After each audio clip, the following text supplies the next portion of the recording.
स्वागत है आप सभी का नाट्यकला चैनल पर। और आज हमारे साथ है ऐसे आर्टिस्ट, ऐसे कलाकार जिन्होंने श्री सिद्धार्थ गौतम से लेकर प्रभु श्री राम तक की भूमिका उन्होंने निभाई।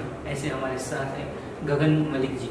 सर, स्वागत है आपका इस नागपुर नगरी में, सुंदर नगरी में। जैसे आज वर्ल्ड वुमेन राइट्स डे है, उसके बारे में आप क्या कहना चाहोगे? मुझे लगता है कि one of the most important days है, जो एक जिसकी भूमिका काफ़ी अहम है।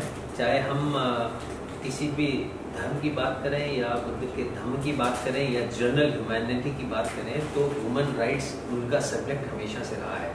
क्योंकि इंसानियत या मानवता की हम बात करें तो वो ह्यूमन राइट्स के अंदर ही एक तरह से आएगा कि एक इंसान को उसके हर तरीके के राइट्स मिलने चाहिए। क्या कहते हैं, वो कहीं टूटने नहीं चाहिए, जिसके लिए ह्यूमन राइट्स जो ऑर्गेनाइजेशंस है ऑल ओवर द वर्ल्ड वो काम करती है। और मुझे लगता है कि एक अच्छी सोसाइटी बनाने के लिए, एक अच्छा देश बनाने के लिए हमें हमेशा इसे स्ट्रांगली फॉलो करना है और ये देखना है कि ह्यूमन राइट्स हमेशा फॉलो किए जाएं। सर, जैसे कि आपने भगवान तथागत गौतम बुद्ध से लेकर प्रभु श्री राम की भूमिका निभाई है, हर भूमिकाओं में क्या नज़रअंदाज या कुछ नज़र आता है, उसमें क्या कहना चाहिए? देखिए, भूमिकाएं अलग अलग तरह की हैं। राम की भूमिका की अपनी खासियत है ना, कृष्ण की अपनी खासियत है, भगवान बुद्ध की बात करें उनकी अपनी खासियत है।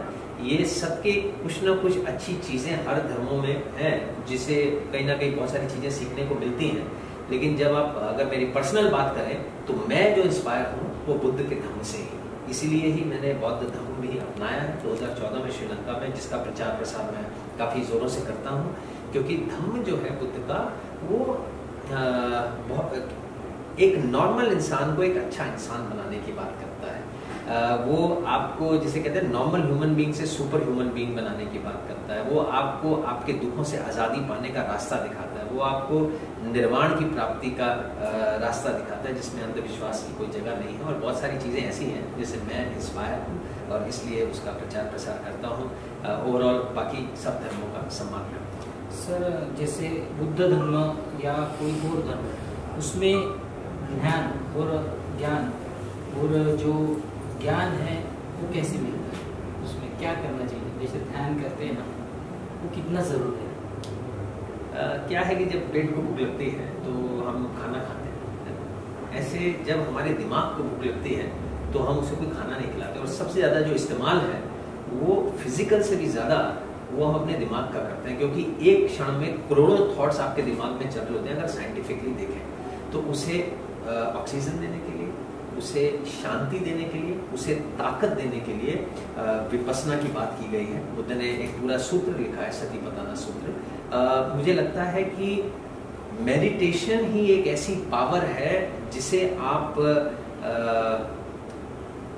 अंदर का जो आपका दीप है वो जला सकते हैं। बाकी आप कोई भी चीज़ें करते रहें, उससे आपको कोई फर्क नहीं पड़ेगा। तो मुझे लगता है कि जो आपका जैसे ग्लास है वो किसी चीज़ से भरा हुआ है, उसके अंदर वो कुछ भी डालेंगे तो छलक जाएगा। तो जितने भी 95% से ज़्यादा मनुष्य इस धरती पर हैं, उनका जो गिलास है दिमाग का वो भरा हुआ है। और एक विपस्सना ही एक ऐसी चीज़ है जो उस गिलास को खाली करती है ताकि उसमें सही चीज़ें आना चालू हो। और विपस्सना में ही वही ताकत है जो आपके दिमाग को सही रास्ते पर चलने की ताकत भी विपस्सना ही देती है। जैसे कई बार हम कहते हैं ना कि ये सही रास्ता है और ये गलत रास्ता है। तो गलत रास्ता जो है वो हमेशा लुभावना होता है। जिसे हम मारा जो है राक्षस, जैसे इविल कहते हैं, मार कह लें या मारा कह लें, तो वो बड़ा हमेशा से लुभावनी चीज़ें आपको उसकी तरफ अट्रैक्ट करता है। लेकिन जब आप विपस्सना करते हैं तो आप जैसे एक बैटलफील्ड होती है, वो सपोज करो खाली ग्राउंड है, आप बीच में हैं और आप पूरे दुश्मनों को पूरा मौका दे रहे हैं क्योंकि कुछ खिड़की दरवाजे दीवारें कुछ नहीं है, तो कोई भी आकर आपको आहत कर सकता है। तो जब आप विपस्सना शुरू करते हैं तो आप अपने आसपास एक चार दीवारी खड़ी करनी शुरू कर देते हैं कि कोई भी गलत चीज़ उसको आपको अटैक नहीं कर पाती। तो बेसिकली कवच है। और मुझे लगता है कि जो आपको दीपो भव या अंदर का जो दीप है वो केवल और केवल विपस्सना से ही चलेगा। यानी क्रोध हम शांत कर सकते हैं इस चीज़ से। इससे आप इतना कुछ शांत कर सकते हैं कि जिसकी आपको शायद अंदाजा भी नहीं है। जिसे कहते हैं आप निर्वाण की प्राप्ति तक कर सकते हैं। और उससे बड़ी बात क्यों, आप शांति तो बहुत छोटा सा शब्द है विपश्यना के आगे, उसकी अगर चरम सीमा तक आप पहुंच गए तो आप एनलाइटन हो सकते हैं, आप निर्वाण की प्राप्ति आपको हो सकती है। तो ये क्रोध और शांति ये सारी चीज़ें तो बहुत छोटी हैं। अच्छा सर, इसके बाद आपके प्रोजेक्ट क्या है? देखिए अभी कंडीशन ये है कि मैं एक डॉक्यूमेंट्री कर रहा हूँ जो कि यंगस्टर्स को इंस्पायर करने के लिए है कि बुद्ध की जो टीचिंग्स हैं उससे वो इंस्पायर कैसे हो, कैसे उनको सही रास्ते पर लाया जा सकता है उस टीचिंग्स के थ्रू। और वो एक थाई प्रोडक्शन है, थाईलैंड की डॉक्यूमेंट्री है, जिसे हम आई थिंक अभी तक 30 या 40% शूट कर चुके हैं। और वेट है कि आई थिंक कुछ पार्ट उसका दिसंबर में होगा। मुझे लग रहा है कि मार्च तक उस डॉक्यूमेंट्री को कंप्लीट होके हम फिर रिलीज की वो डेट अपने आप देंगे और इंटरनेशनल प्लेटफॉर्म पे उसे हम रिलीज करेंगे। ये तो फिल्मी प्रोजेक्ट है। और उसके बाद अगर आप नॉर्मल अगर कोई प्रोजेक्ट्स की बात करेंगे तो वो हमारे बहुत सारे बुद्धिज्म को लेकर चल रहे हैं, काफ़ी सारे हैं जिसमें ह्यूमैनिटेरियन वर्क किया जा रहा है। अच्छा सर, बहुत बहुत शुभकामनाएं। और आज वर्ल्ड ह्यूमन राइट्स डे है, तो उसके लिए आप क्या कहना चाहोगे दर्शकों से? देखिए जी, जितने भी महान लोग इस धरती पर हुए हैं, जितने भी आप देखेंगे तो वो महान तब बने हैं जब उन्होंने मानवता की सेवा की है।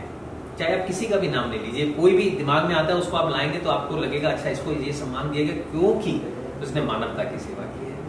क्योंकि सबसे बड़ा जो इस दुनिया में धर्म है वो मानवता की सेवा ही है, जो बुद्ध ने भी की और जितने भी महान लोग हैं उन्होंने की है। तो मैं चाहता हूँ ये ह्यूमन राइट्स एक ऐसी चीज़ है कि सबसे पहले हमें एक दूसरे का सम्मान करना है, जो जीवन हमें मिला है यूनिवर्स से उसका सम्मान करना है। इसलिए कुछ हक ऐसे हैं जो इंसान से छीने नहीं जाने चाहिए, जिसको सपोर्ट करने के लिए ह्यूमन राइट्स के लोग काम करते हैं। और मैं चाहता हूं कि इस पर अच्छे से काम होना चाहिए ताकि हर ह्यूमन को एक बराबरी का, एक अच्छे राइट्स का इंसाफ मिल सके। जरूर सर, तो बहुत बहुत शुभकामनाएं। आपको भी बहुत बहुत शुभकामनाएं।